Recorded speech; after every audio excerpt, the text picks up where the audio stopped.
Atos dos Apóstolos.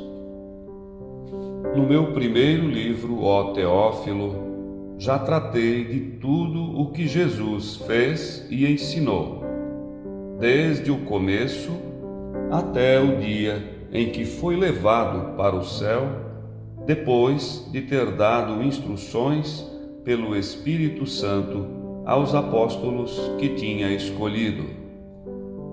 Foi a eles que Jesus se mostrou vivo depois da sua paixão com numerosas provas.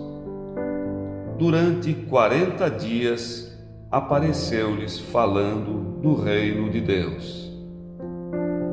Durante uma refeição, deu-lhes esta ordem: não vos afasteis de Jerusalém, mas esperai a realização da promessa do Pai, da qual vós me ouvistes falar. João batizou com água, vós, porém, sereis batizados com o Espírito Santo dentro de poucos dias. Então, os que estavam reunidos perguntaram a Jesus: Senhor, é agora que vais restaurar o reino de Israel? Jesus respondeu: não vos cabe saber os tempos e os momentos que o Pai determinou com a sua própria autoridade. Mas recebereis o poder do Espírito Santo, que descerá sobre vós, para serdes minhas testemunhas em Jerusalém, em toda a Judéia e na Samaria, e até os confins da terra. Depois de dizer isso, Jesus foi levado ao céu à vista deles. Uma nuvem o encobriu de forma que seus olhos não mais podiam vê-lo. Os apóstolos continuavam olhando para o céu enquanto Jesus subia. Apareceram então 2 homens vestidos de branco que lhes disseram: homens da Galileia, por que ficais aí parados, olhando para o céu? Esse Jesus que vos foi levado para o céu virá do mesmo modo como o vistes partir para o céu.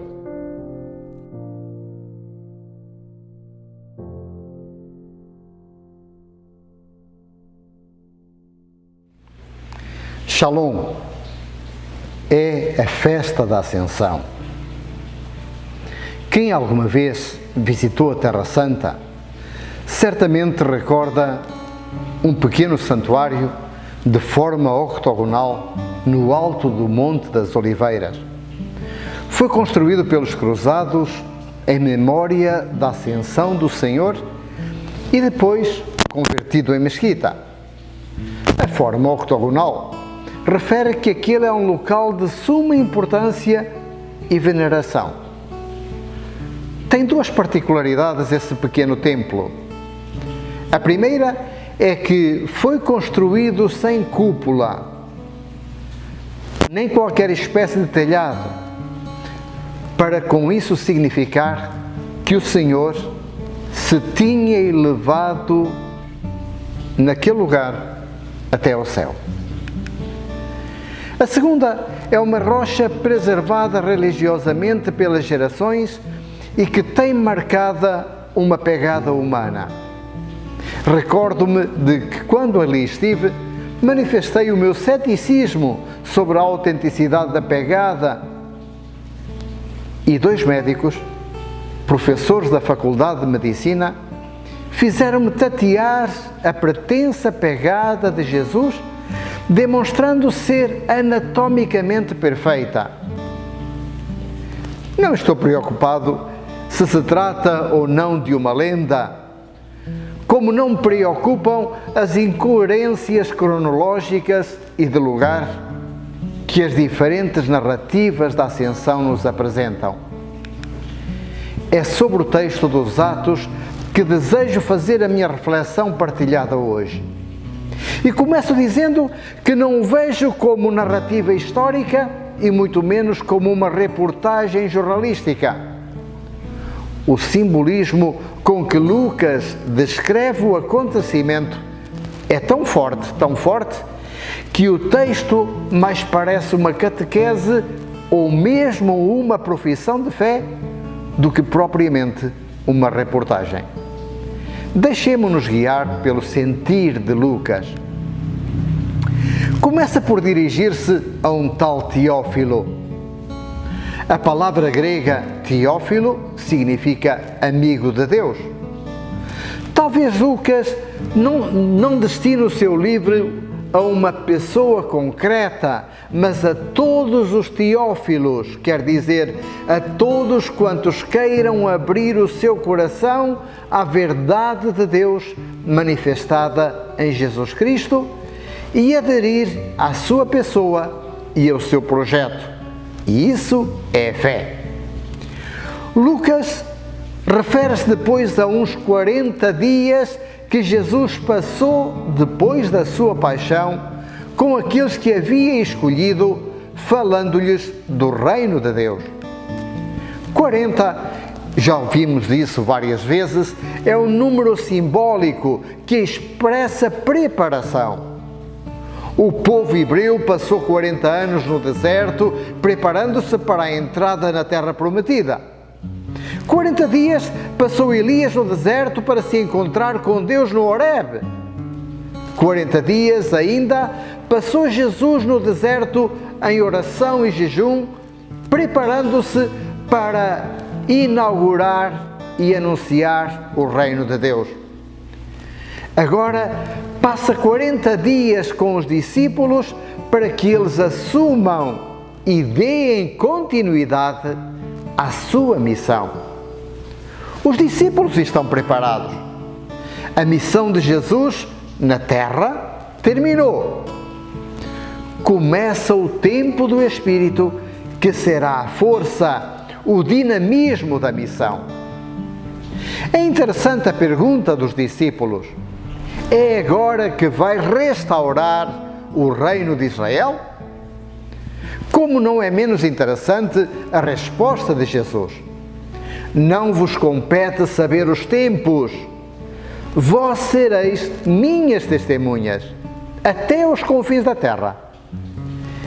É mudança de mentalidade.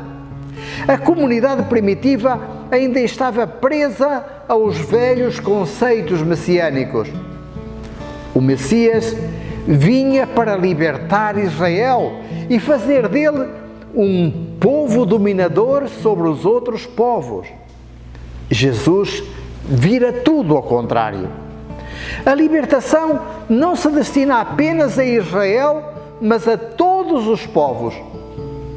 Aos discípulos compete testemunhar e levar a todos os homens e mulheres da terra a boa notícia de que Deus está com ele, de que Deus os ama.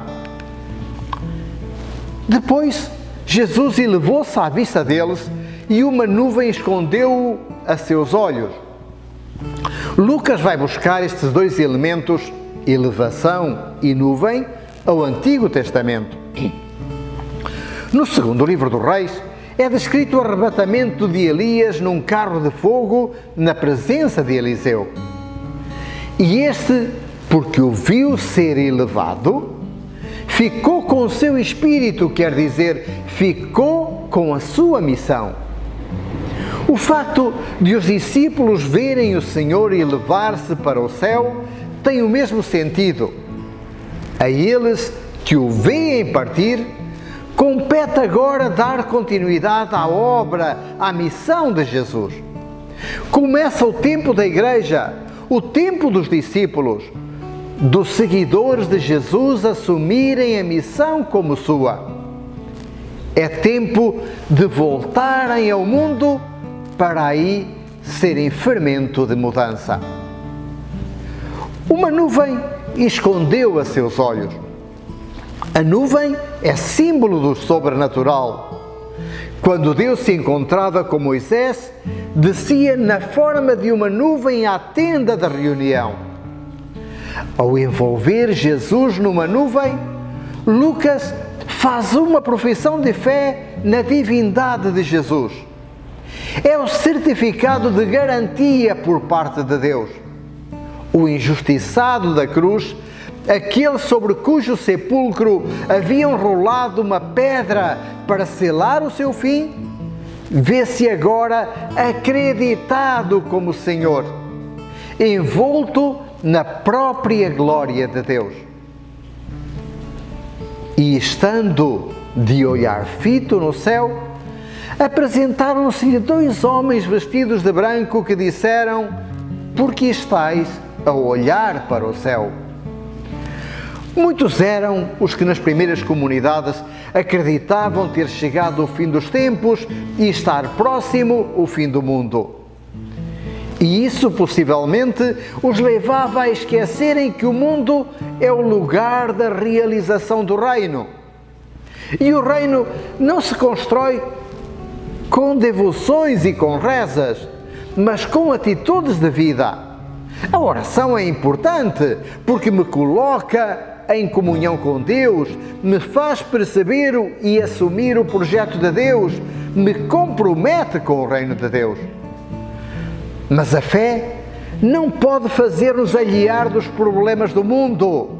Pelo contrário, deve empenhar-nos mais e mais na transformação das estruturas. Talvez faça sentido a pegada na rocha do Monte das Oliveiras. Ele deixou a sua pegada no mundo, não numa rocha, mas no coração de quantos sentiram a esperança voltar, a dignidade restituída, o sentido de vida retomado. É hora de trilharmos o caminho de Jesus, realizando as suas obras, sendo nós, com nossas atitudes, sinais, reflexos da sua presença. Por que estáis a olhar para o céu? Esse Jesus que vistes partir continua presente e atuante no meio do mundo. Olhemos o mundo para percebermos sua presença. Deixemo-nos transformar por essa presença e seremos sinais do seu amor na vida uns dos outros. Shalom. Eles hão de ver e hão de vir, hão de vir e hão de ver coisas de transformação.